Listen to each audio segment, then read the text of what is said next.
नमस्कार दोस्तों, मैं संदीप उपाध्याय स्वागत करता हूं आप सभी का संदीप स्टार क्लासेस में। आज के वीडियो का टॉपिक है हमारा उत्तर प्रदेश और न्यायपालिका।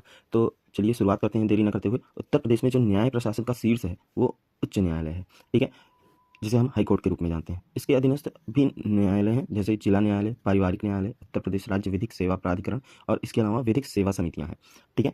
उच्च न्यायालय की अगर हम बात करें तो उच्च न्यायालय की मुख्य पीठ इलाहाबाद और इसका खंडपीठ कहाँ है? लखनऊ में है। इलाहाबाद उच्च न्यायालय की हाईकोर्ट की स्थापना जो है 17 मार्च 1866 में हुई थी।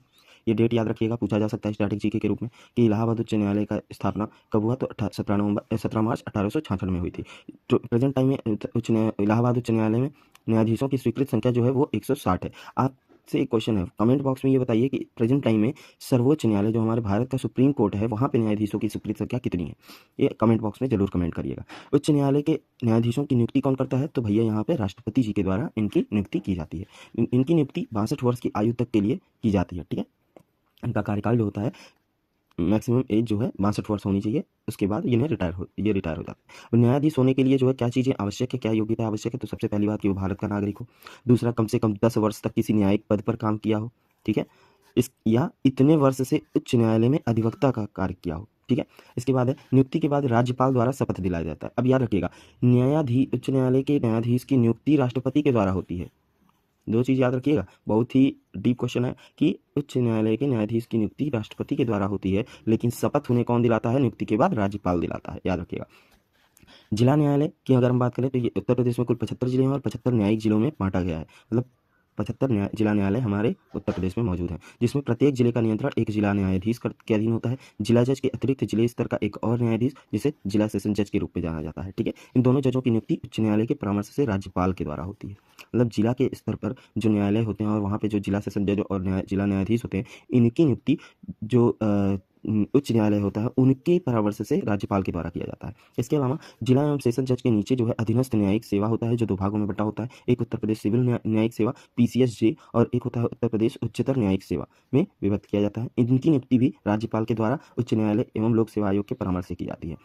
ऐसी नियुक्तियां प्रतियोगी परीक्षा के आधार पर की जाती हैं, जैसे PCSJ वगैरह क्लियर करके उसके बाद फिर आपको जो है नियुक्त किया जाएगा इन दो प्लेस सेवा के लिए। राजस्व परिषद की अगर हम बात करें तो राजस्व संबंधित मामलों के लिए अपील एवं सुनवाई प्रदेश में सबसे शीर्ष न्यायालय राजस्व परिषद में किया जाता है, जो कि कहाँ पर है? प्रयागराज में है, जिसे बोर्ड ऑफ रेवेन्यू के रूप में भी जाना जाता है। पारिवारिक न्यायालय की बात करें तो पारिवारिक न्यायालय अधिनियम 1984 के अंतर्गत प्रदेश के समस्त मंडलीय मुख्यालयों में एक पारिवारिक न्यायालय होता है की स्थापना की गई थी, परंतु वादों की संख्या के आधार पर लखनऊ एवं कानपुर में दो पारिवारिक न्यायालय की स्थापना की गई है।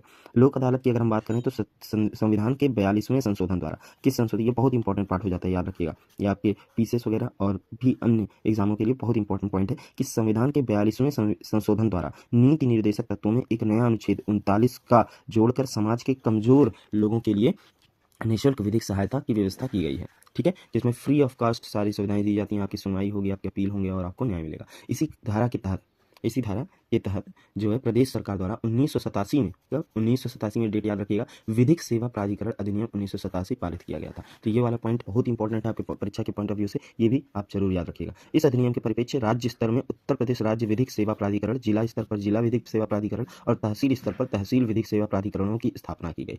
हाँ, ये प्राधिकरण लोक अदालतों के माध्यम से न्यायालय में एवं न्यायालय से बाहर लंबित समस्त प्रकार के, मतलब जितने भी आपके काफ़ी समय से जो है पेंडिंग केसेस होंगे उनको समाप्त करने के लिए लोक अदालत जैसी चीज़ें बनाई गई थी।